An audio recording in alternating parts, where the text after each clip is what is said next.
Në fund, KQZ ka vullosur zgjedhjet e 9 shkurtit në Kosovë, por qeveria nuk bë dot pa aleanca. Kenja e njohu Kosovën, por debati më i madh është kush e bëri të mundur. Shqipëria, Kroacia dhe Kosova bën bashk, por Serbia ndihet e kërcënuar. Ajo që në të vërtetë nisi çdo luftë të mundshme në këtë rajonin ton të plagosur dhe si të mos mjaftonin të gjitha këto, një media gjermane shkroi sot se Rusia është gati të pushtojë Europën. Në këtë atmosferë, Europa i thot Serbisë dhe Kosovës të normalizojnë dialogun. Me diplomatën dhe analistën politike Makbule Shkodra do të përpiqemi që të shtjellojmë disi këtë lëmsh ballkanik. Zonja Shkodra, ju përshëndes. Është një kënaqësi t'ju kemi në ditarin e Kosovës. Përshëndetje, faleminderit, është kënaqësi të jem me ju në ditar. Atëherë do ta nisim pikërisht çfarë lajmi është njohja e Kosovës nga Kenja për ju, por sot ama ky lajm u sfumua pasi debati ishte se kush e mundsoi atë. Po, ne morëm do të dje ishte lajm ky që kemi një njohje të re për Kosovën. Kanë kaluar 4 vite, do të që nga ardhja e zotrit Kurti, Kosova nuk ka pa më njohje nga ndonjë shtet.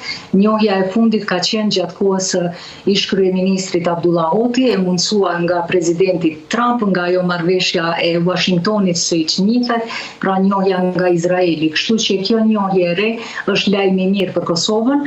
Tani ne mund të diskutojmë çdo njohje që vjen është e mirë për Kosovën, por kuptohet që për Kosovën do të ishte edhe më lajm i mirë sikur të kishim njohje nga shtetet jo njohëse të Bashkimit Evropian, pa dashur ta minimizoj këtë njohëse, edhe kjo është shumë e rëndësishme. Por dje dhe sot kemi një debat këtu, është po zhvillohet se kush do t'i marrë, kujt i takojnë meritat për këtë njohje, dhe nga ajo që u pa, si duket është zotri Begjet Pacolli, i cili është angazhuar personalisht për të siguruar këtë njohje. Kishim disa përpjekje nga Ministria e punëve të jashtme, zonja Donika Gërvalla Shkvarc, duke u thirrur në një takim para 2 viteve që ajo pas ka pasur me presidentin e Kenjas, me zonjën presidente Vjosa Osmani, për të tentuar në një farë mënyrë të marrë disa merite nga kjo njohje, por sidoqoftë këtu e vërteta dihet, mendoj që meritat i shkojnë zotrit Pacolli, ka bërë një punë shumë të mirë për Kosovën dhe i lumt atij që e bëri këtë. Ndërkaq për qeverinë dhe për zonjën ministre të jashtme, zonjën Gërvalla, është e vërtetë që është e turpshme që për këto 4 vite nuk arriti të paktën një njohje ta siguronte. Kështu që e vërteta është kjo, dhe çfarë të bëjmë? Politikanë që mundohen të marrin merita të pamerituara. Nga ana tjetër, Serbia i quajti akt kriminal dhe Vučići sot tha se do të bëj presion edhe ndaj Kenjas, por edhe përmes vendeve të tjera afrikane për ta tërhequr atë. Po sa shkelje të tilla do i tolerohen apo i lejohen Vučići, që në fakt ka një zotim për mos pengim për Kosovën në arenën ndërkombëtare? Shumë pikë me vend, shumë e qelluar kjo.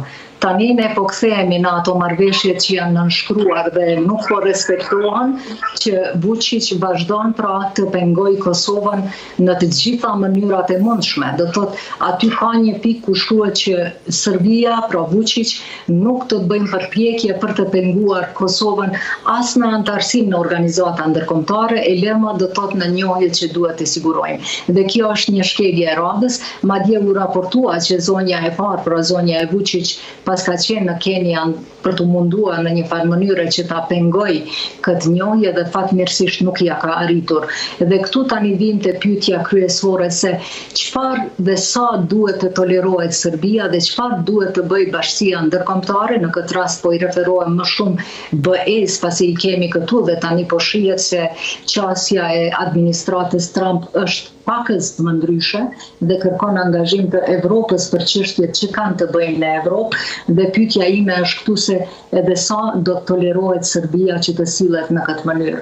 Unë i kuptoj rrethanat gjeopolitike, i kuptoj që tani është është piku i dialogut mes Shteteve të Bashkuara dhe Rusisë sa i përket do të thotë konfliktit që është në Ukrainë, dhe kuptohet që do të mundohen që të mos acarohen këto raporte, pasi që Serbia në një farë mënyre, unë të paktën dhe ne këtu e konsiderojmë si një lloj aleate të Rusisë, e cila mundohet në vazhdimsi të mbajë ato dy kartat, në njërin anë me Rusinë nuk i vërë sanksione asnjëherë dhe në anën tjetër kinse edhe po afrohet me BE-n. Prandaj po mendoj që me ardhjen e zonjës Kaja Kallas, e cila e ka bërë shumë të qartë se nuk do të tolerojnë do të thotë një politikë të kësaj natyre, duke ju referuar Serbisë, po shpresoj që duke mos e penguar këtë dialogun e rëndësishëm SBA-Rusi për çështjen e Ukrainës, të ndërmarrin ndonjë masë që në mënyrë që edhe Vučić në një farë mënyre ta trasoj rrugën e vet ka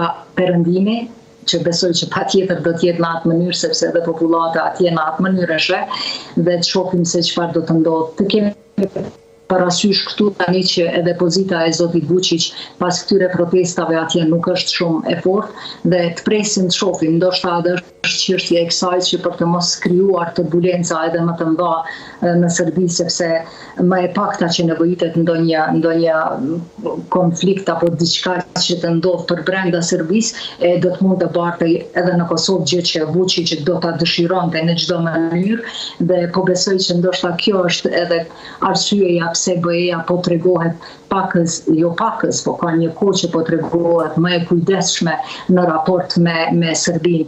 Për të rikujtuar publikun, Kosova vazhdon të mbetet